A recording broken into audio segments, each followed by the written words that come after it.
Hello students, मैं विश्वजीत रंजन तुम सबों का वीसू सर अपने ऑनलाइन वीडियो लेक्चर में सभी स्टूडेंट्स का स्वागत करता हूं। हम लोग का जो आज का टॉपिक ऑफ डिस्कशन है ये एसबीटी में पढ़ रहे छात्र जो अभी 5th सेमेस्टर में है, जिनका ब्रांच मैकेनिकल है, एवं ऑटोमोबाइल ब्रांच में पढ़ रहे छात्र जिनका सेमेस्टर अभी 3rd है, उन लोगों के लिए है। आज के वीडियो लेक्चर में हम जो टॉपिक डिस्कस करने जा रहे हैं ये तुम लोगों के ऑटोमोबाइल इंजीनियरिंग पेपर का एक टॉपिक है जिसका नाम है डिफरेंशियल। तो सबसे पहले इस टॉपिक को पढ़ने से पहले ये तुमको समझना पड़ेगा कि डिफरेंशियल है क्या और इसका पर्पस क्या है। जब इस बात को तुम लोग समझ जाओगे उसके बाद तुम लोग समझोगे इस डिफरेंशियल का कंस्ट्रक्शन क्या है और ये कैसे कार्य करता है। तो चलिए सबसे पहले हम आप लोग को बता दें कि डिफरेंशियल है क्या और इसका पर्पस क्या है। अब देखिए स्टूडेंट्स, जैसा कि आप लोग जानते हैं आपके व्हीकल में पावर कहाँ प्रोड्यूस होता है? पावर प्रोड्यूस होता है इंजन में, जो कि क्लच के माध्यम से गियर बॉक्स से होते हुए प्रोपेलर शाफ्ट पर पहुंचता है। क्लियर है? अब इस इंजन में जो पावर डेवलप हो रहा है, जब ये पावर आपके प्रोपेलर शाफ्ट पर पहुंचता है तो उस पावर के वजह से आपके प्रोपेलर शाफ्ट में रोटेशन आ जाता है। जो आपका प्रोपेलर शाफ्ट है ये इस तरीके से गोल गोल घूमने लगता है। ये आप लोग देखे भी होंगे कहाँ पर? ट्रक वगैरह अगर चलता है तो कभी पीछे से देखिएगा नीचे में एक शाफ्ट है, वो इस तरीके से रोटेट करते रहता है। इसी को बोलते हैं प्रोपेलर शाफ्ट।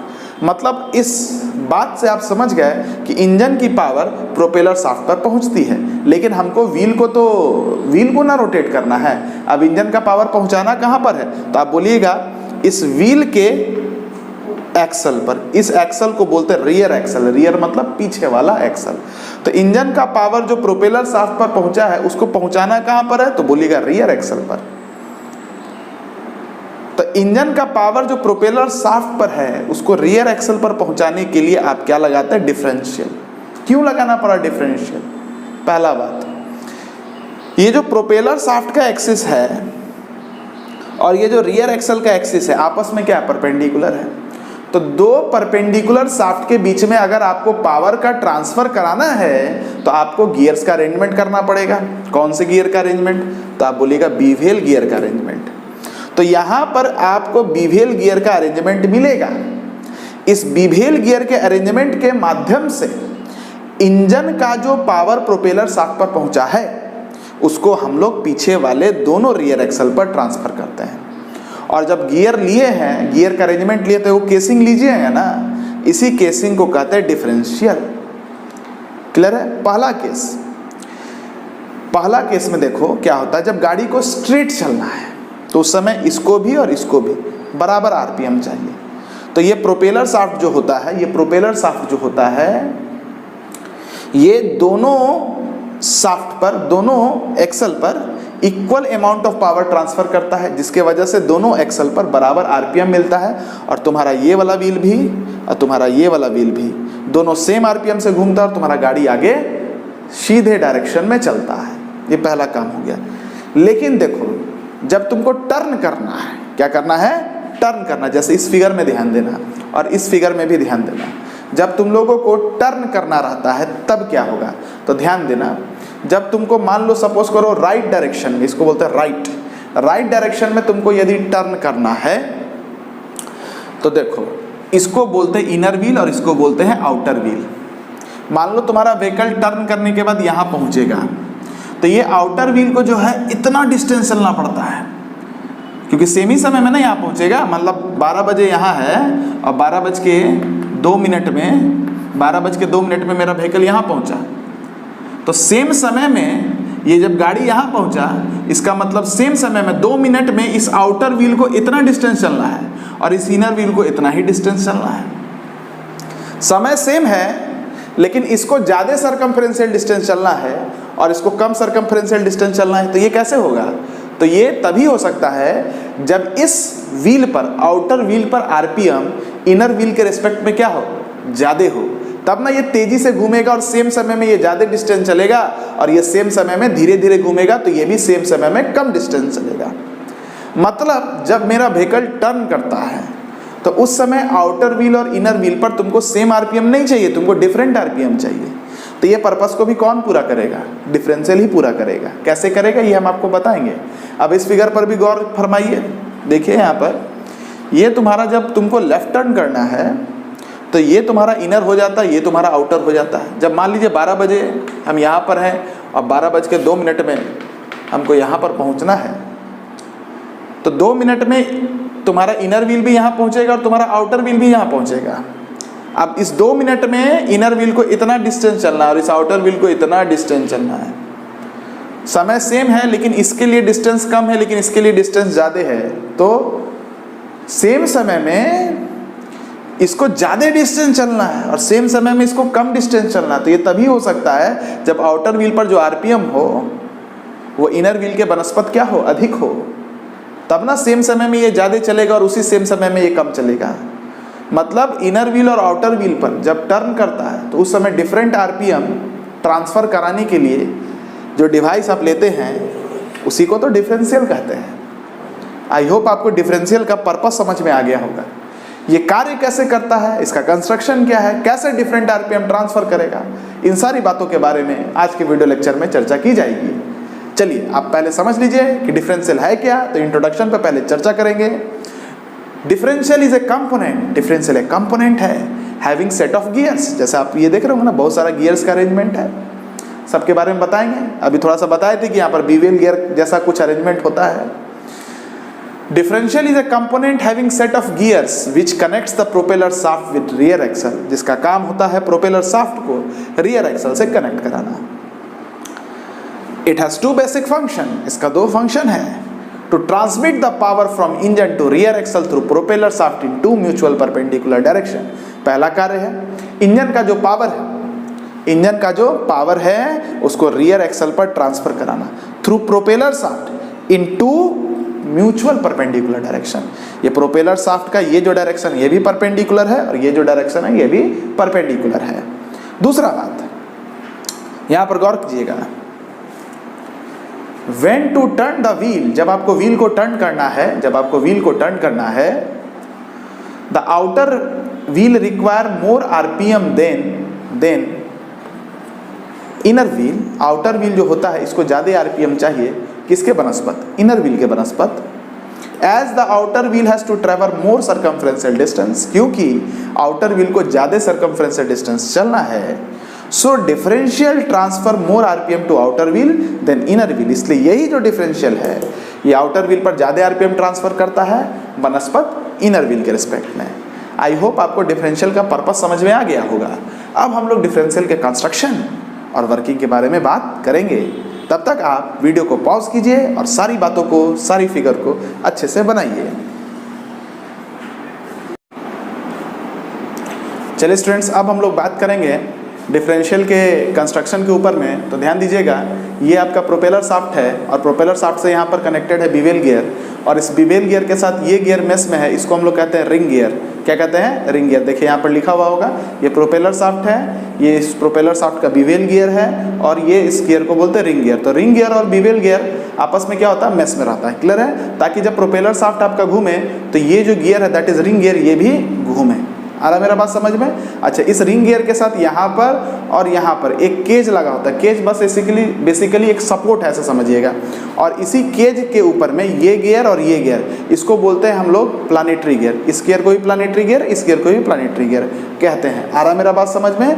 तो ये जो रिंग गियर है इसके पास केज होता है। केज एक तरीके का स्टैंड है और इस स्टैंड पर कौन माउंटेड है, तो आप बोलिएगा प्लानेटरी गियर माउंटेड है, जो कि ये गियर और ये गियर के साथ, जिसको हम लोग कहते हैं सन गियर। क्या कहते हैं, सन गियर, जो कि सन गियर के साथ मेस में होता है। और ये सन गियर जिस शाफ्ट के ऊपर में माउंटेड है यही हमारा रियर एक्सल है। क्लियर हो गया। तो यही आपका कंस्ट्रक्शन है। एक चीज़ और ध्यान देना, मोस्ट इंपॉर्टेंट बात, ये रिंग गियर इस रियर एक्सल के ऊपर में आपको माउंटेड लग रहा है, लेकिन ये माउंटेड होता है बियरिंग के मदद से। बियरिंग के मदद से कहने का मतलब यहाँ पर ये है कि जब रिंग गियर आपका रोटेट करेगा तो ये शाफ्ट रिंग गियर के रोटेशन की वजह से रोटेट नहीं करेगा, या जब आपका शाफ्ट रोटेट करेगा या आपका जब एक्सल रोटेट करेगा तो इस एक्सल के रोटेशन की वजह से ये रिंग गियर में रोटेशन नहीं आएगा। क्लियर हो रहा है। तो चलिए अब यहाँ पर ध्यान दीजिएगा students.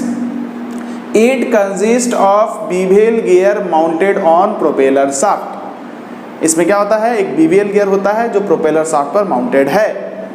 The bevel gear is in mesh with ring gear। ये जो bevel gear ये किसके ऊपर में मेस है, रिंग गियर के ऊपर में मेस है। The ring gear has a cage, इस रिंग गियर के पास केज होता है, on which 2 planetary gears are mounted, जिसके ऊपर में 2 प्लानिटरी गियर माउंटेड हैं, which are in mesh with sun gear of rear axle, जो किनके साथ मेस में है, तो आप बोलिएगा ये प्लानिटरी गियर, ये प्लानिटरी गियर सन गियर के साथ मेस में है। किनके सन गियर के साथ, तो बोलिएगा ये दोनों रियर एक्सल के सन गियर के साथ मेस में है। Are mounted which are in mesh with sun gear of rear axle, ring gear is mounted over 1 rear axle through bearing, ये जो रिंग गियर है एक रियर एक्सल के ऊपर में माउंटेड है, लेकिन किसके मदद से, तो आप बोलिएगा सर बियरिंग के मदद से, ताकि जब आपका रिंग गियर घूमे तो इस रिंग गियर के रोटेशन के वजह से इस एक्सल में रोटेशन नहीं आना चाहिए, या जब ये एक्सल घूमे तो इस एक्सल के रोटेशन के वजह से रिंग गियर के बीच में, रिंग गियर के ऊपर में रोटेशन नहीं आना चाहिए। मतलब इसका रोटेशन इसके इंडिपेंडेंट और इसका रोटेशन इसके इंडिपेंडेंट, ये इसका कंस्ट्रक्शन हो गया। अब इसका वर्किंग कैसे होगा, कुछ एनिमेशन वीडियो में आप लोग देख भी रहे होंगे, इसका वर्किंग कैसे होगा इसको अब हम आपको एक एक करके समझाते हैं और फिर लिखवाएंगे भी। तब तक वीडियो को पॉज करके नोट डाउन कीजिए।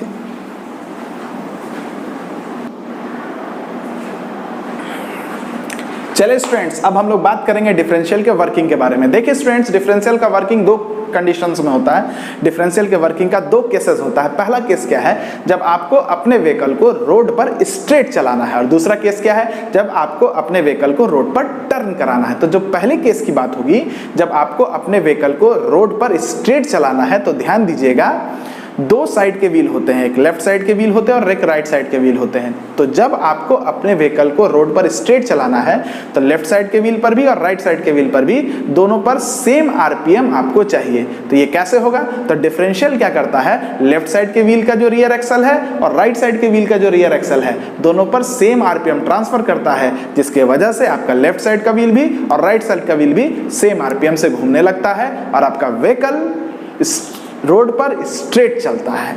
दूसरा केस जो है, जहां पर आपको अपने व्हीकल को टर्न कराना है, तो जब आप अपने व्हीकल को टर्न कराते हैं तो जो इनर व्हील होता है उसको आउटर व्हील के रिस्पेक्ट में सेम समय में कम सर्कमफ्रेंशियल डिस्टेंस ट्रेवल करना है, या आप कहिएगा जो आउटर व्हील होता है उसको इनर व्हील के रिस्पेक्ट में सेम समय में ज्यादा सर्कमफ्रेंशियल डिस्टेंस ट्रेवल करना है।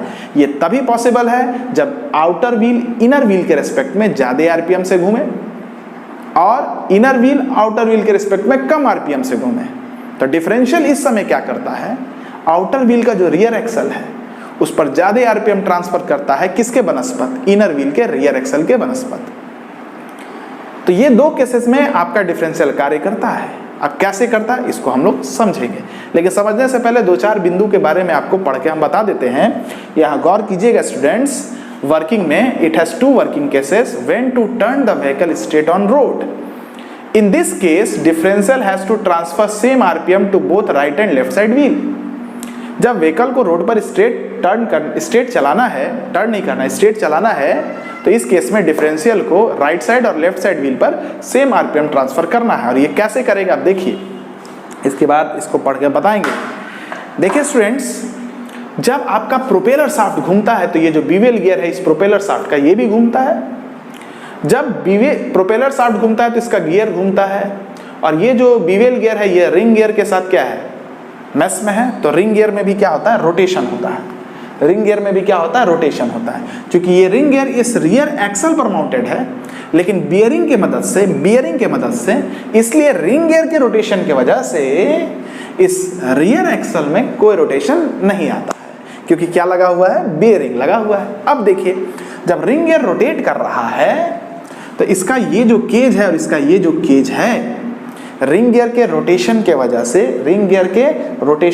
से, इस केज में भी क्या होता है, रोटेशन होता है। इस केज में भी क्या होता है, रोटेशन होता है। और जब ये केज रोटेट करता है, अब देखिए कहानी क्या, शुरू में ये जो रियर एक्सल का सन गियर है ये दोनों प्लानिटरी गियर को बड़े टाइटली मेस में रखता है, जिसके वजह से इसमें कोई स्पिनिंग नहीं होता, ये जो पूरा गियर का असेंबली है, प्लानिटरी गियर्स और सन गियर्स, ये जो पूरा असेंबली एक यूनिट बन जाता है।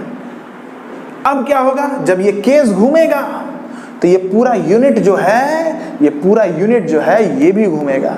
ये जब पूरा यूनिट घूमेगा तो ये एक्सल और ये एक्सल दोनों क्या होगा, घूमने लगेगा, और दोनों का जो आरपीएम होगा ना वो सेम होगा, क्योंकि ये एक यूनिट है और दोनों का आरपीएम जो होगा वो सेम होगा। और किसके बराबर होगा? तो आप बोलिएगा ये जो रिंग गियर का आरपीएम है यही इस केज का आरपीएम है, और वही इस यूनिट का भी आरपीएम है, और वही इस रियर एक्सल का भी आरपीएम है। और जब दोनों रियर एक्सल पर सेम आरपीएम मिलेगा तो इस साइड का भी व्हील भी और इस साइड का व्हील भी सेम आरपीएम से घूमेगा और आपका व्हीकल रोड पर स्ट्रेट चलेगा। यही बात यहाँ लिखा हुआ है और इसको आप लोग पढ़िए, एनिमेटेड वीडियो से देख भी रहे होंगे। चलिए, When propeller shaft rotate, जब ये प्रोपेलर शाफ्ट रोटेट करता है, ring gear rotate which causes the cage to rotate about ring gear axis। जब प्रोपेलर शाफ्ट रोटेट करता है तो रिंग गियर भी रोटेट करता है, और जब रिंग गियर रोटेट करता है तो ये जो केज है ना इसमें भी रोटेशन आता है। अब इसमें जो रोटेशन आता है वो किसके एक्सिस के अबाउट आता है? तो आप बोलेगा रिंग गियर के एक्सिस के अबाउट आता है। Due to this, the whole arrangement of planetary and sun gear rotate as a unit। अब इस केज के रोटेशन की वजह से ये जो पूरा अरेंजमेंट है प्लानेटरी गियर का और सन गियर का ये भी रोटेट करता है as a unit about the axis of ring gear. किसके एक्सिस के अबाउट? तो बोलेगा ये जो रोटेशन हो रहा है ये भी इस रिंग गियर के एक्सिस के अबाउट ही हो रहा है। And not spin about one axis. और इसमें जो गियर्स है, ये जो प्लानेटरी गियर है ना, ये अपने एक्सिस के अबाउट स्पिन नहीं करता है क्योंकि ये बड़ा ही टाइटली मैस में रहता है। ठीक है, अब आगे बढ़िए। Thus, due to rotation of sun gear, both rear axle rotate। अब ये जब पूरा यूनिट रोटेट कर रहा था, आप बोलेगा तो सन गियर भी ना रोटेट कर रहा है, और जब सन गियर रोटेट कर रहा है तो इसका जो एक्सल है ये भी रोटेट करेगा। Due to rotation of sun gear both rear axle rotate with same RPM. अच्छा, रियर एक्सल, दोनों रियर एक्सल सेम आरपीएम से रोटेट करेगा क्योंकि ये पूरा एक यूनिट रोटेट कर रहा है। और ये जो एक्सल के रोटेशन का आरपीएम किसके बराबर होता है? तो आप बोलिएगा रिंग गियर के बराबर होता है। Same RPM which is equal to RPM of ring gear, जो इस रिंग गियर के आरपीएम के बराबर होता है। तो ये केस है जब आपके व्हीकल को कैसे चलाना है, स्ट्रेट चलाना है, आप व्हीकल को टर्न कराना था। कैसे टर्न करेगा और कैसे इनर व्हील पर कम आरपीएम आएगा, आउटर व्हील पर ज़्यादा आरपीएम आएगा, इसको अब हम लोग समझेंगे। तब तक के लिए हम चाहते हैं कि वीडियो को पॉज कीजिए और इन सारी बातों को लिख लीजिए।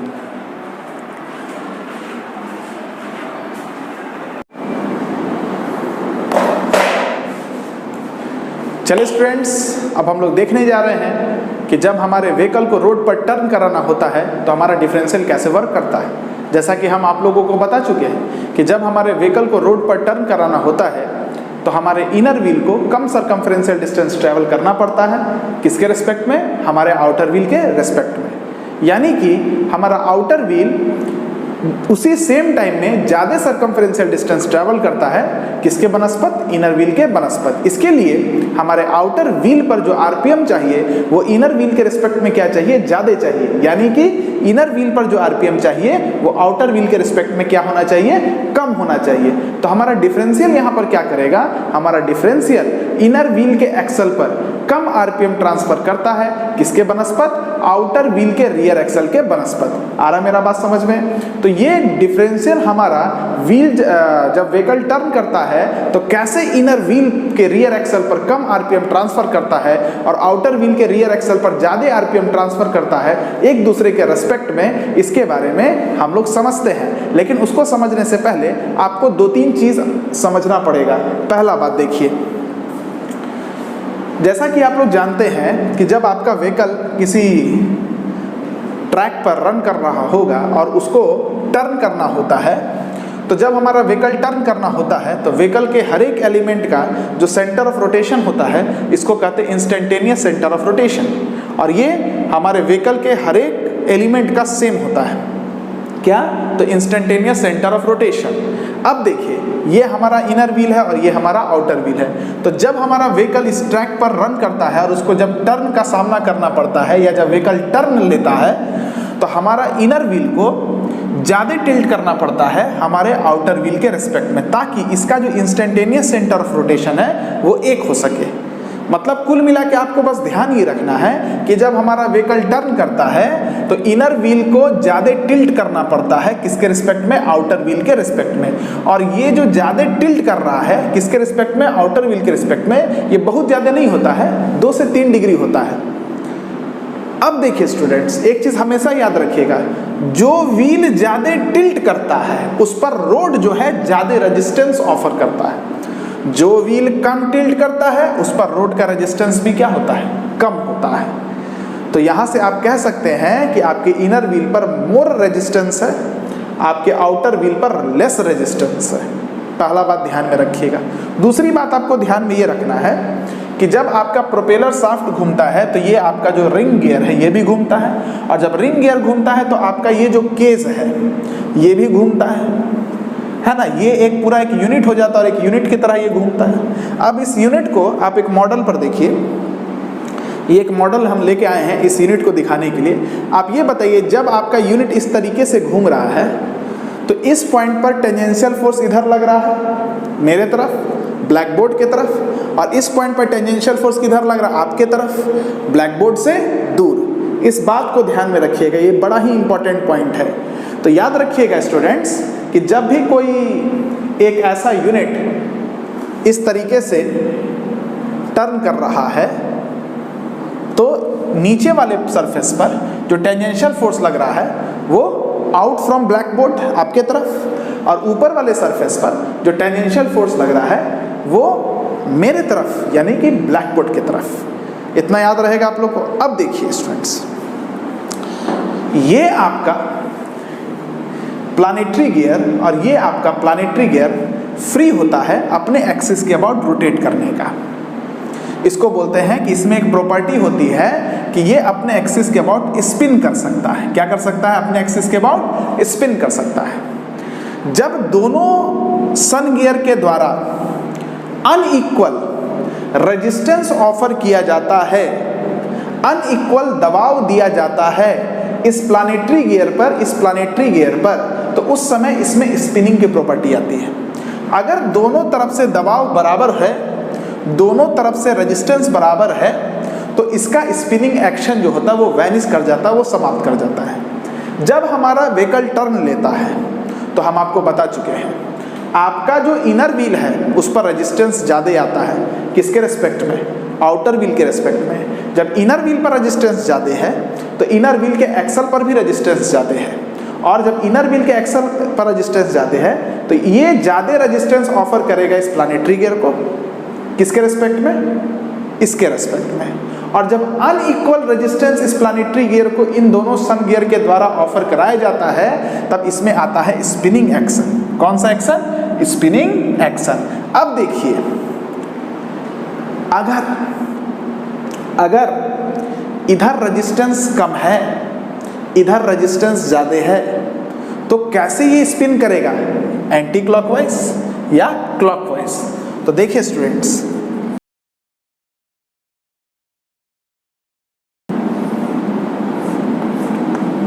ये प्लानेटरी गियर हम बना दिए।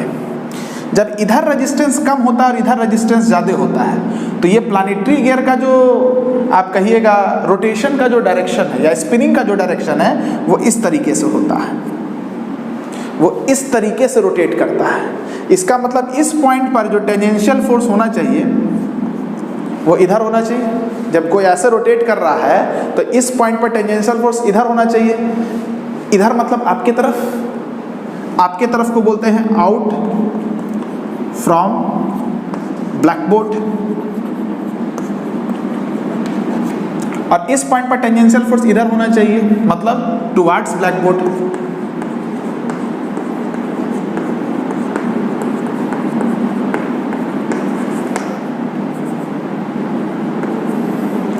ये इसके स्पिनिंग की वजह से आ रहा है। क्लियर है? आ रहा मेरा बात समझ में? चलिए, अब जब ये इससे स्पिन कर रहा है, जब ये इस तरीके से स्पिन करता है तो ये इस तरीके से स्पिन करता है। आप एनिमेशन में देख भी रहे होंगे, ये इस तरीके से स्पिन करता है। इसका मतलब क्या है? इस तरीके से स्पिन करने का मतलब क्या है? जब ये इस तरीके से स्पिन करेगा तो इसका जो स्पिनिंग होगा ये इस तरीके से, मतलब ये एंटी क्लॉकवाइज होगा तो ये क्लॉकवाइज होता है। एनिमेशन वीडियो में आप लोग देखे भी होंगे। ये कैसा करेगा बाबू बोलिए? ये क्लॉकवाइज करेगा। अच्छा, जब ये क्लॉकवाइज करता है तब ध्यान दीजिएगा,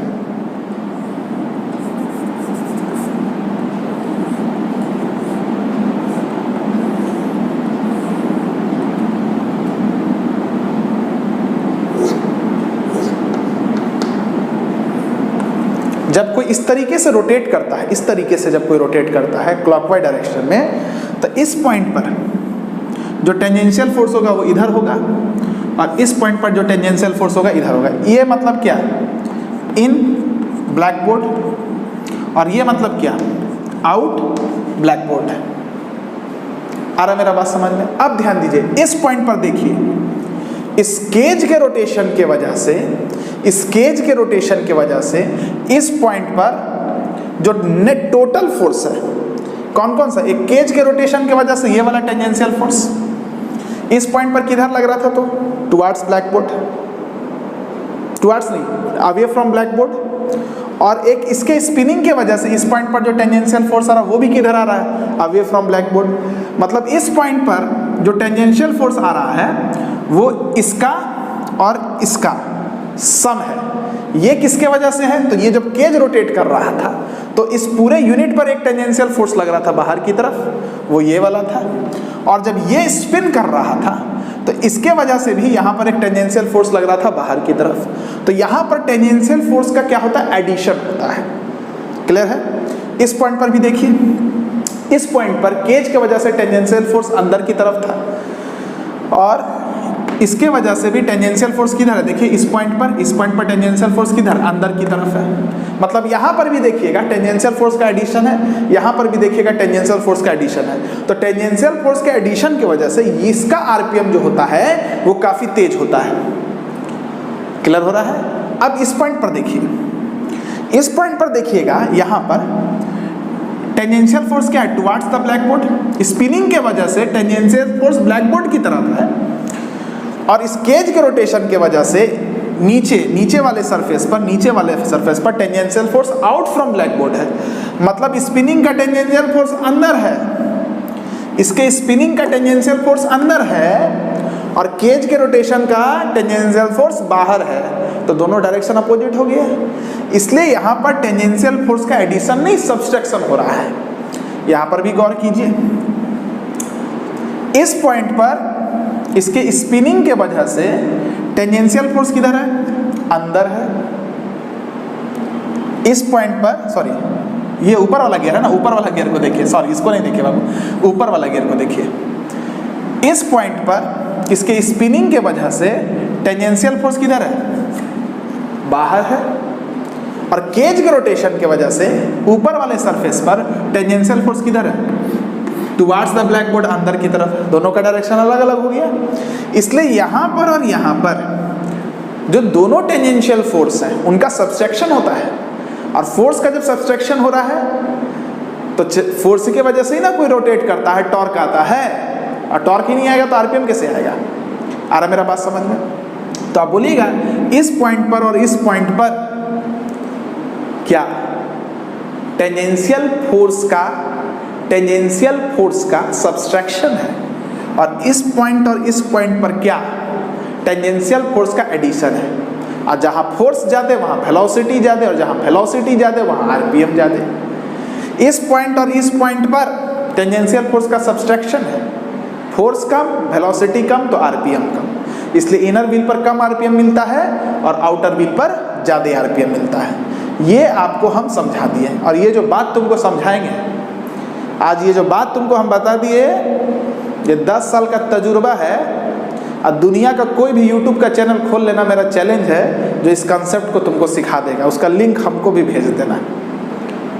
जो इस तरह से इस कंसेप्ट को कोई बता देगा तो यूट्यूब का मेरा चैलेंज है, कोई मास्टर अगर बता दिया, कोई भी टीचर का लेक्चर ऑटोमोबाइल में इस तरीके से डिफरेंशियल को समझा देगा कि क्या कारण है इनर व्हील पर कम आरपीएम मिलता है, इनर व्हील पर कम आरपीएम मिलता है और आउटर व्हील पर ज़्यादा आरपीएम मिलता है, तो हम तुम लोग को अवार्ड दे देंगे। अगर कोई टीचर के लेक्चर में ऐसा समझा दिया गया है तो टीचर का लेक्चर होना चाहिए। चलिए तो आई होप आपको ये समझ में आ गया होगा बेहतरीन ढंग से। अब हम इसी बात को लिखवाना चाहते हैं तो लिखवा के इस टॉपिक को ख़त्म करेंगे। आ रहा मेरा बात समझ में? तो इनर व्हील और आउटर व्हील का कंसेप्ट क्या है आप लोग समझ चुके होंगे। क्लियर है? कोई दिक्कत? तो चलिए पहले इसको आप लोग बढ़िया से बना लीजिए, फिर हम इसको लिखवा देते हैं।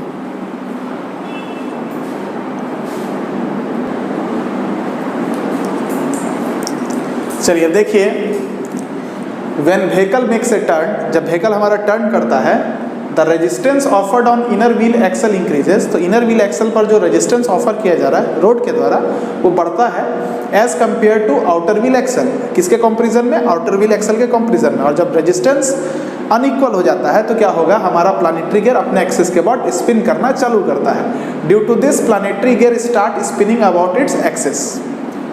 Due to this tangential force increases on sun gear. अब जब आपका प्लानेटरी गियर अपने एक्सिस के अबाउट स्पिन करता है तो चूंकि प्लानेटरी गियर और सन गियर तो मेस में होता है, तो इस टेंजेंशियल फोर्स के वजह से क्या होता है, आपके आउटर व्हील के सन गियर पर टेंजेंशियल फोर्स बढ़ता है और इनर व्हील के सन गियर पर टेंजेंशियल फोर्स कम हो जाता है, जो हम आपको बता भी चुके हैं।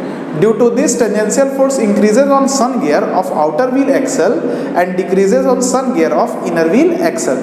This causes the outer wheel axle, जिसके वजह से हमारा जो outer wheel का axle है वो रोटेट करता है more RPM से, अधिक RPM से than the inner wheel axle. किसके कंपेरिजन में? इनर व्हील एक्सल के कंपेरिजन में। इसीलिए आपके इनर व्हील एक्सल पर कम आरपीएम होता है और आउटर व्हील एक्सल पर ज़्यादा आरपीएम होता है, ताकि आपका इनर व्हील का जो एक्सल है वो सेम समय में कम डिस्टेंस ट्रैवल करे और आपका जो आउटर व्हील एक्सल है वो सेम समय में ज़्यादा डिस्टेंस ट्रैवल करे।